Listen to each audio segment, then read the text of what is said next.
Welcome to the Real Estate Pros Show, where we interview real estate investing professionals from coast to coast, as well as the service providers that serve the real estate investing industry.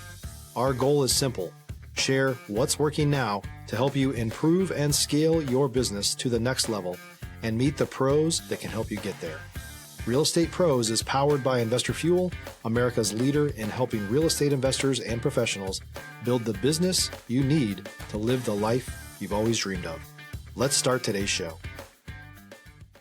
Property insurance for real estate investors doesn't have to be difficult, but it does need to be there to protect you when you need it. MyInvestorInsurance.com not only provides insurance at 15 to 30% cheaper than traditional agencies, it's built specifically for real estate investors like you. You can set up an account in about 2 minutes, get quotes on properties, turn on and turn off insurance for your fix and flip or rental properties in around 2 minutes without having to talk to anyone directly, all through our portal. There's no better way or faster way to make sure you've got the coverage you need to protect you, and no more lengthy policies either.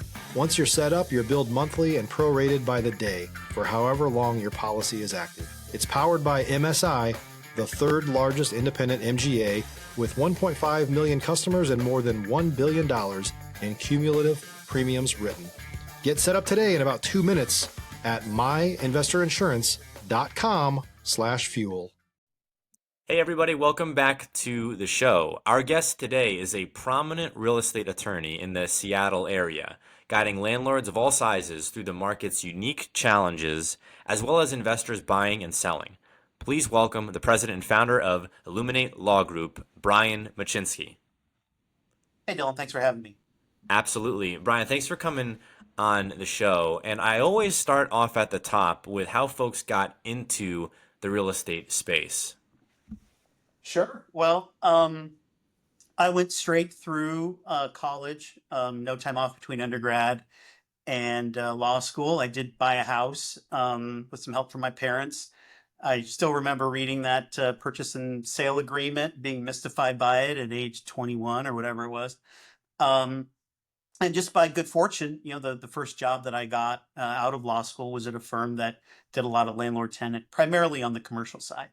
But it's just been a part of the DNA of my practice from day one, representing mostly landlords, but tenants as well, and buyers and sellers. And so it's just, the luck of the draw, I guess, how we all find ourselves wherever we are, that real estate's a big part of my life.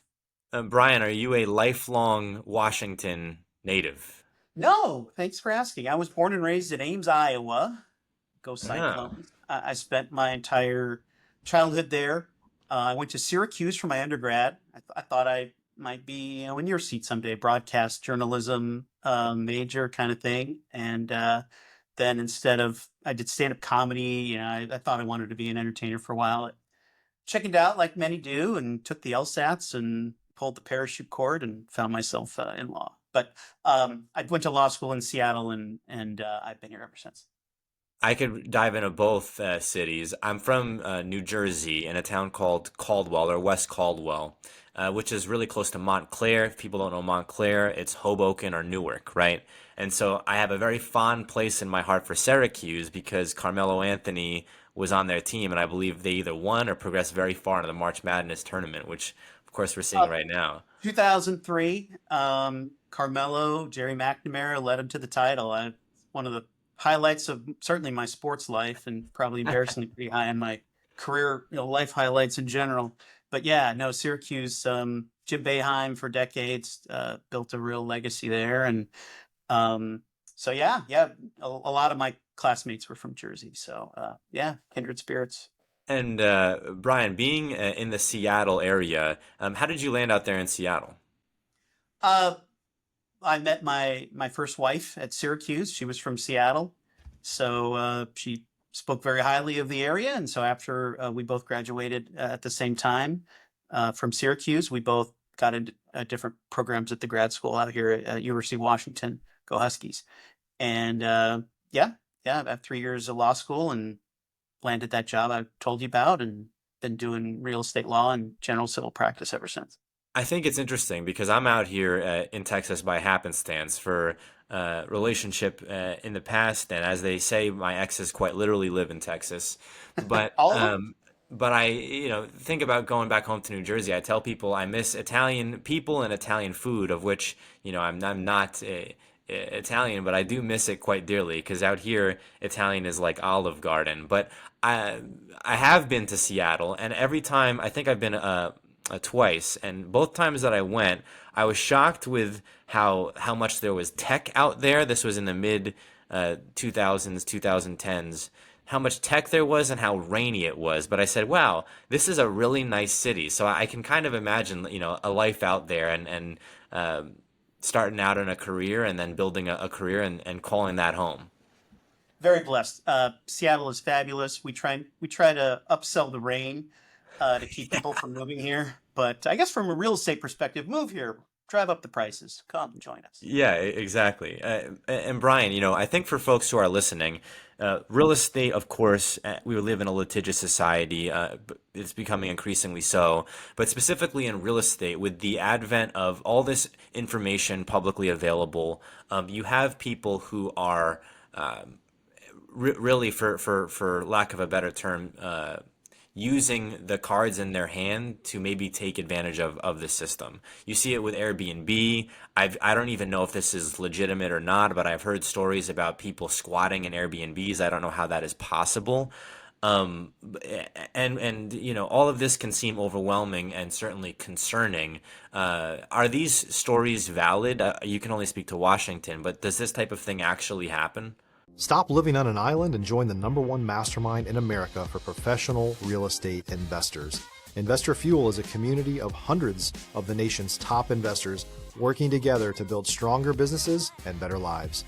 In addition to the amazing community of real estate investors acting as a board of advisors for one another, Investor Fuel members have access to 100% funding on purchase and repairs for our members only, a health insurance program, and benefits and discounts that more than pays for the membership of most of our members, meaning it's actually costing you money to not be a member of Investor Fuel. If you're looking to scale your business and build a business that allows you to live the life of your dreams, please visit investorfuel.com today and book a call with our team. Yes. I can't speak to every story, and you listen to 10 stories on the internet. 1 to 8 of them might not be true, but what I can tell you definitely is that yes, if you we want to start with a warning to Airbnb investors. Yes, you enter into a contract that certainly in Washington, it may vary state to state. It's a contract that gives a right of possession to someone else. And when you endow someone with a right of possession to your real estate, all things equal, if they don't leave, you don't get the remedy of what we call self-help, Mm. where you grab them by the scruff of the neck or the shirt and you throw them out. The law of eviction evolved to prevent the violence that ensues when people attempt to engage in self-help remedies. And so, yes, there was one particular case.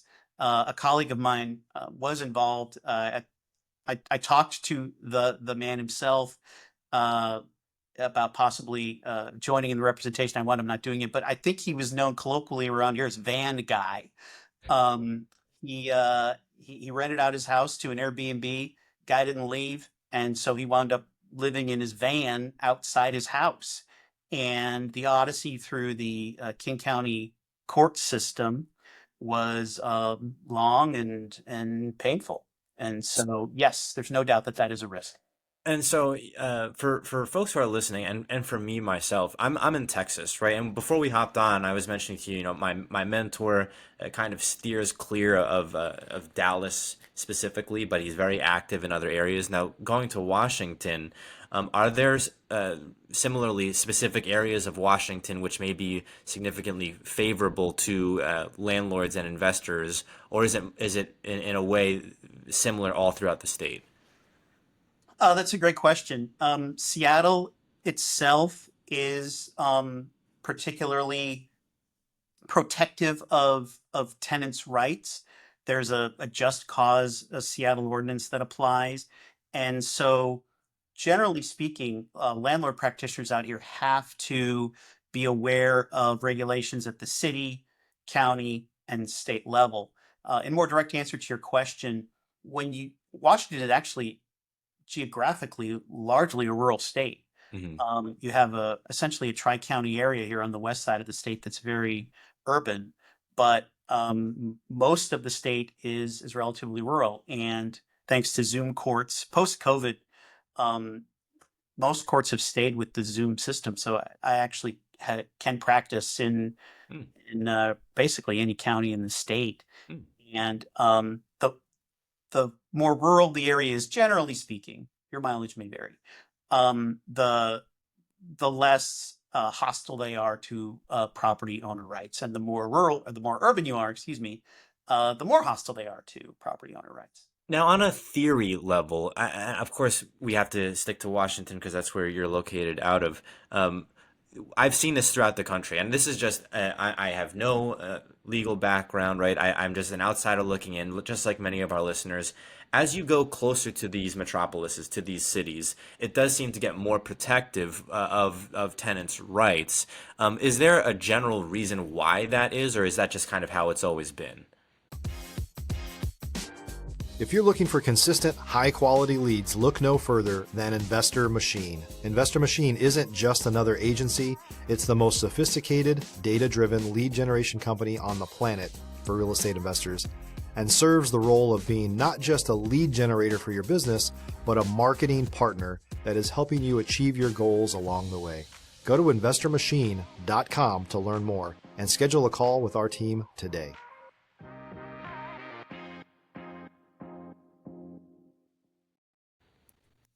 I can't speak to always, but certainly since COVID, um, big cities have, again, certainly Seattle, the homelessness crisis in Seattle.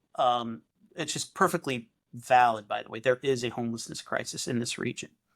And so the politics centers around that. And essentially, my own editorial opinion is that certain people in certain positions of power in my area have decided they're helping to solve the homelessness crisis by making the courts as inhospitable as possible for property owners, be they billion-dollar REITs or a mom and pop who work their butt off to buy a second house, and they rent out the house they used to live in, and then, God forbid they get one of these bad apples who slides in and doesn't want to leave. It seems interesting because I lived in Boston for 6 years. I also am from New Jersey, right? And now I'm in Texas, right? So, of course, living in the greater DFW metro, real estate prices are still higher than they are, in the boonies in Texas, far away from any metro. But if you compare it to Boston or Hoboken, New Jersey, Newark, New Jersey, or for sure New York City, it's lower in price. However, I do notice that it's interesting that you have higher prices in cities, but also unfavorable regulations and procedures for landlords. So it's almost a double-edged sword as a real estate investor because you want to have your properties, specifically those that you're going to rent out and not flip, in an area where they can command a high rent. But at the same point in time, if you're in these areas, you can speak specifically to Seattle, you have to be very careful of your strategy because the eviction process can be very long and tenuous and very costly. So, as an investor yourself, how do you feel about kind of judging, do I go into the city where there's increased regulation versus do I go away from the city where maybe I might not be able to command as much in rent? I'm a big baseball fan, so maybe this is a tortured analogy, but out in the rural areas, they got the single A teams and the double A teams, and you get fastball and maybe a curveball, or you can try to play in the show, and the show is in the big cities. Far more upside in the cities, and far more risk, and far more competition. And so, my suggestion is that you go deal by deal. And certainly in this age, with information ubiquitous, you don't have to pick one or the other. So it really is opportunity by opportunity. But all things equal, yeah. If you want to play in the big city, be prepared for stiffer competition and greater risk. In the Seattle area, Brian, are you seeing a push against the short-term rental space as far as has there been any movement to maybe even make it so that people cannot do Airbnbs in Seattle? Not to my knowledge. I mean, the Washington State Legislature is currently considering further reforms to landlord-tenant law to align us more with New York City. So you can imagine which way politically these potential reforms would lean, and perhaps well-intentioned, almost certainly well-intentioned, but at any time they change the rules, um, whether they're trying to make it easier on landlords, trying to make it harder, it's good for my industry Yeah. because what it definitely does is make things more confusing, and so makes it even harder for a non-lawyer to try to navigate the real estate space in particular, based on what we're Yeah, talking. it's incredible because I took the real estate license exam in Texas, right? Different state, but similar experience here. And the whole exam seemed like here's all the law, you're never allowed to use it, but you have to know everything. And so it was a very, very difficult exam. Learn it Texas, all, but don't share any of it with anybody else. yeah, you can't do a single thing, but you have to know about every single agency and act and what the limits of your purview, if you will, and agency. My goodness. But I digress. I think when people are hearing about just how difficult it can be, it does scare some people away. At the same point in time, to your point, Brian, it is the big leagues, right? So if you're going to be an investor, that is probably the destination if you're in Washington, right? And so as a general rule of thumb, are there kind of a standard SOP that a newer investor who's looking into the short-term rental space in Seattle should follow if this is their first short-term rental? If you're a new or newer real estate investor looking to launch or grow your real estate investing business, please check out Investor Fuel Club. It's a coaching community, but unlike anything you've ever seen before. And you can actually partner with members of our mastermind from coast to coast on deals right in your market. There's no better opportunity to build a consistent business than to literally partner with pros to help you avoid costly mistakes, avoid the need for capital to do deals, and help you eliminate your fears as you're starting your business. Learn more about Investor Fuel Club at investorfuel.com/club. Um, I'll speak to potential buyers, I guess. And I don't know, I'm not trying to sidestep your question, but I Yeah. don't have a fountain of wisdom for Airbnb owners, Okay. other than, yeah, be careful and expect, um, essentially my philosophy is most people try to do the right thing. They pay their rent, that they try to do their best, but X% of people are just bad actors who are going to try to work the system. And so, um, my personal view, which may not be very popular with your listeners, and they might all just turn it off and listen to something else, is if you rent to 10 people, you might be fine. If you rent to 100 people, I don't know. You rent to 1,000 people, you're going to run into um, some of these bad actors who can drain the return on your investment in with remarkable and startling efficiency. And so, to me, maybe you look at it as sort of the zero on the roulette wheel, but yeah, just be careful and expect the worst to happen sooner or later is the best I have there. This is interesting. I spoke with a gentleman yesterday or the day before who's in the midterm rental space, which I had never thought too much about. But effectively, he is providing housing, corporate housing, as he calls it, for nurses or for traveling business people who need some type of in between, they can't do a year-to-year lease, and they can't do a super short term, right? And so this seems to kind of be a way to hedge against that type of risk. Are you seeing in Seattle specifically less injury to landlords who are in the midterm space, or is there still risk even in that space, although maybe less? Uh, that's a fair question. I have sort of a limited sample size, right? Ask a dentist how many people have toothaches, and they'll say everybody, because that's all I see. I will tell you, I have not had any clients come to me in the mid market space, the corporate housing space, as you describe it, and I've heard that term as well. So you have anecdotal evidence of sample size of me that yes, that is a way that keeps you clear of the courts. And And I guess so, another play on that real quick, sorry to yeah. catch up. Um, if the nurse works for a company, so imagine corporate housing, you have an employer paying the rent for an employee. You don't just have the landlord-tenant leverage over that person, you have the employer-employee leverage. So yeah, the employee could theoretically chain themselves to the radiator and put the landlord through hell, but employer won't tolerate that at all. And so if it makes sense to me that there is this added layer of protection for landlords in a space where um, an employer writes the check and the employee, uses the fridge.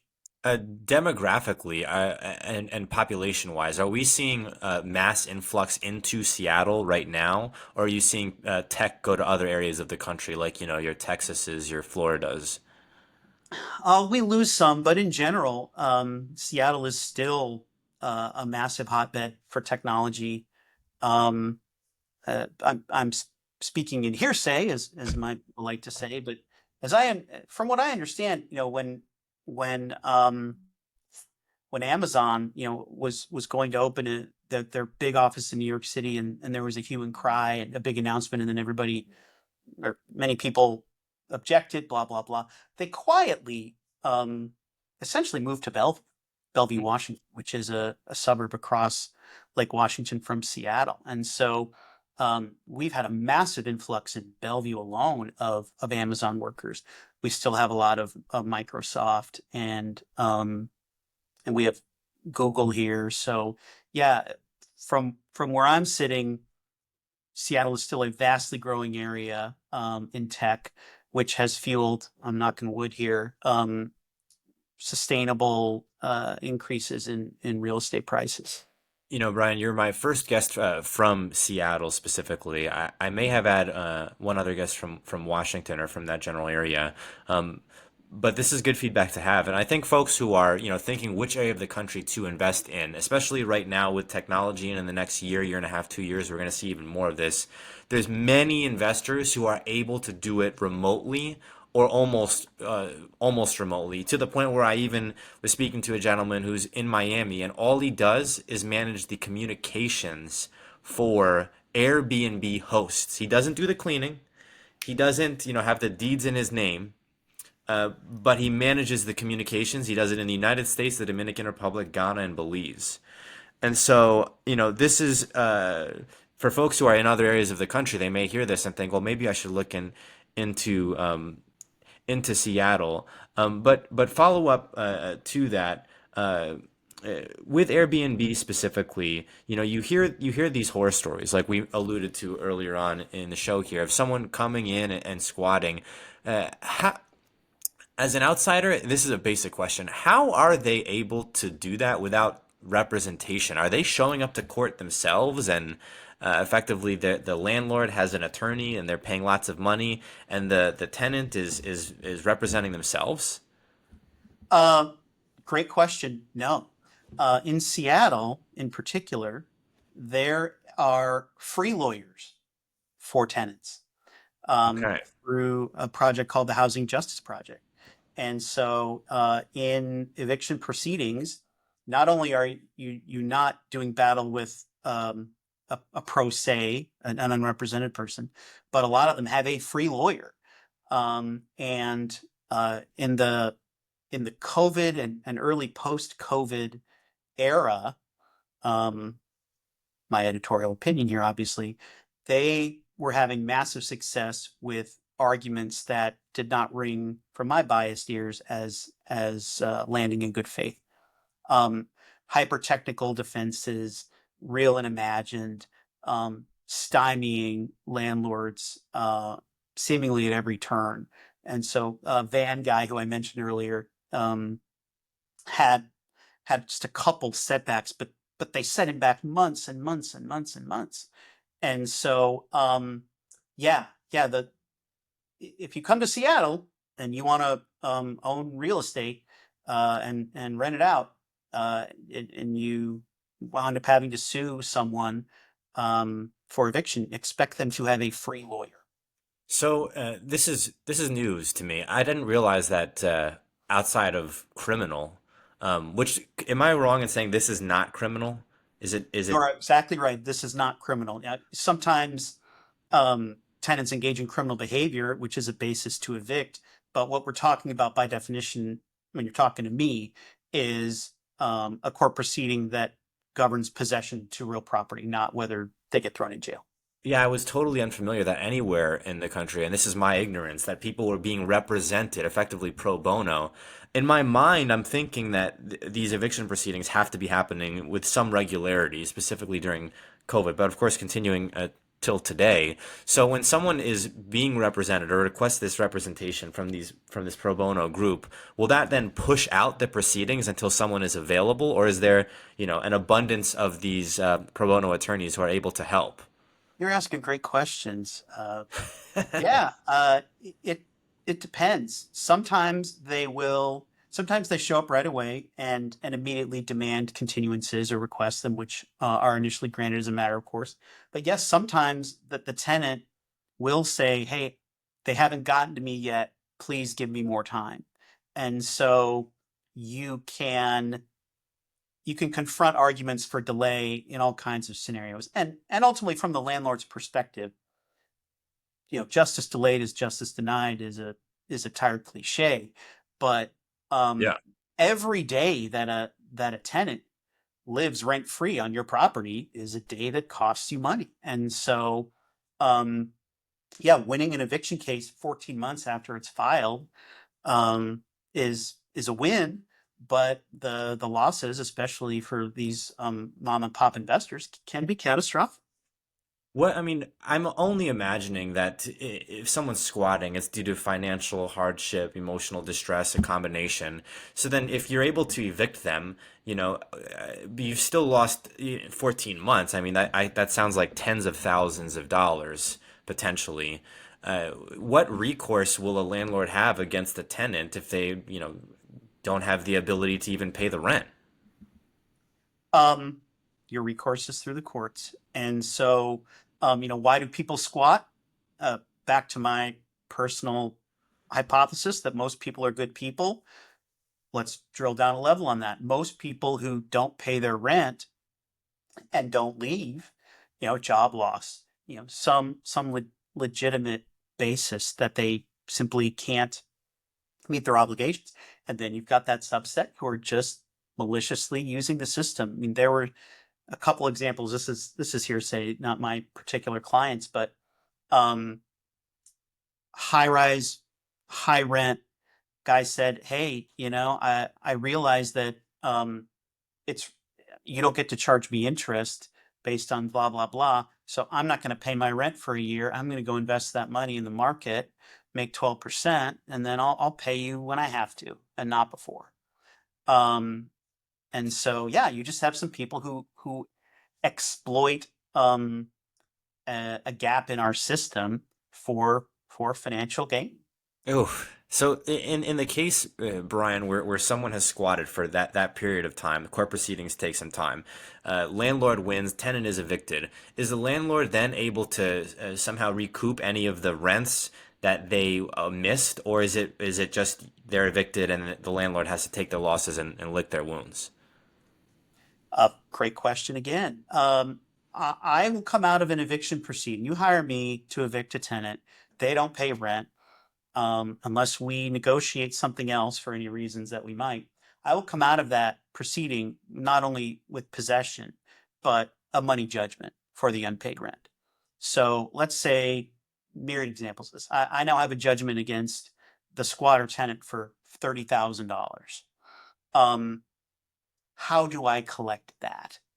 And so, in general, very broad terms, a bit off topic, but the most common way you can effectively collect money, in my experience, is through people who own real estate, because you can attach a judgment to realty, and then whenever they want to Yeah. buy, sell, refinance, the escrow agent types in and they find your judgment. And my favorite calls of all are when my phone rings and says, "Hey, I'm with blah blah blah escrow.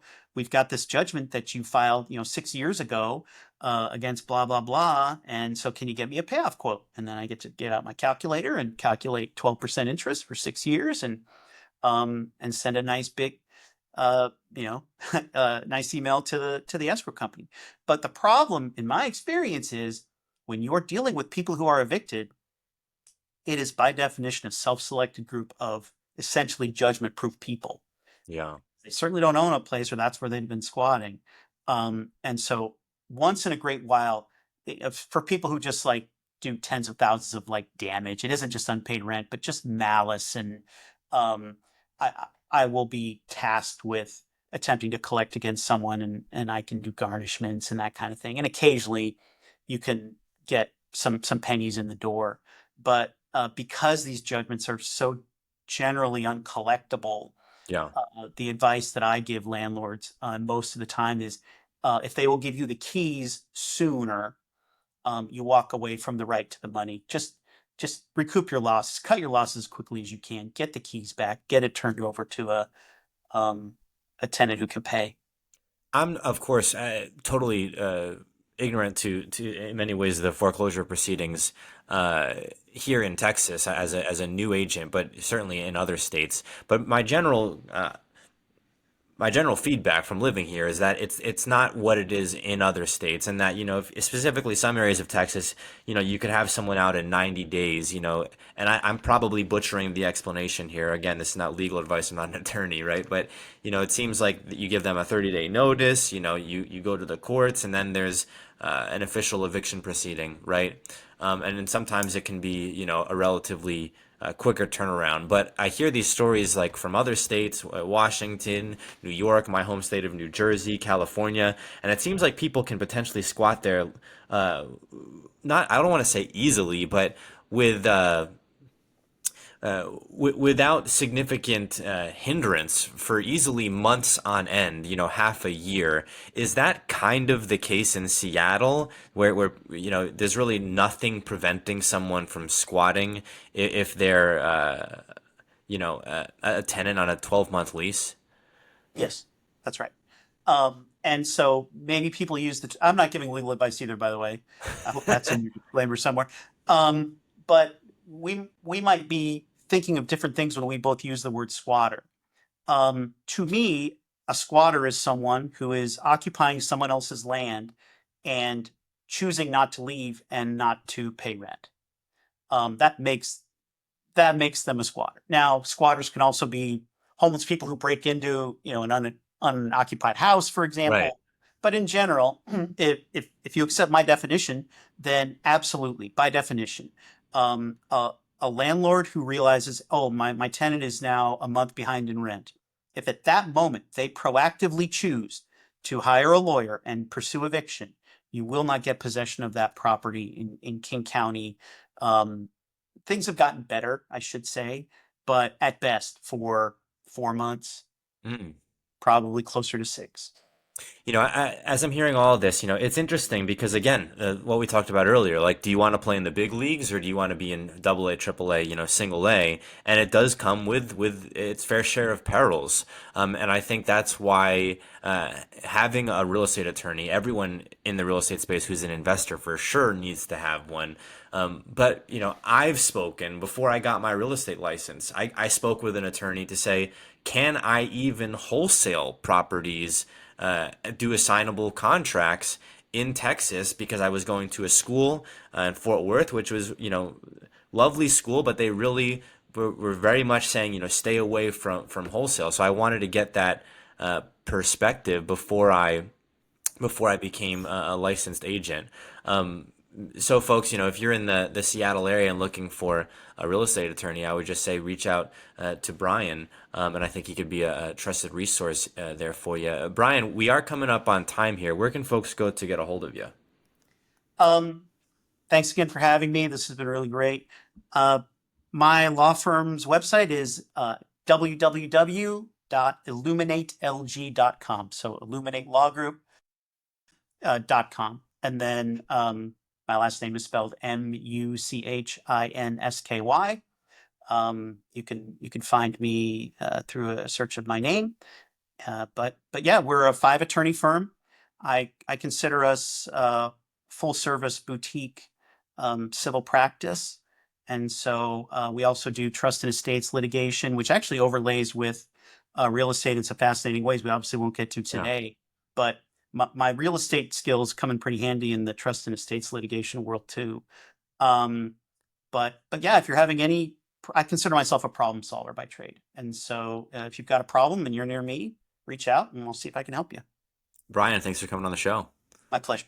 Have a great day. Bye. Thanks for joining us for today's Real Estate Pros Show.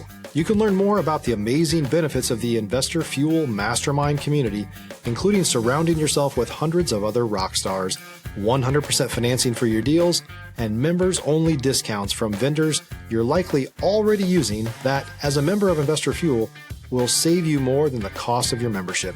Visit investorfuel.com to learn more. If you're interested in joining us as a guest of this show, please visit investorfuel.com/pros to apply. You can also check the show notes for access to free resources, how to get access to world-class lead generation, and much more. Don't forget to subscribe so you never miss another episode. Have a great day. We'll see you on the next show.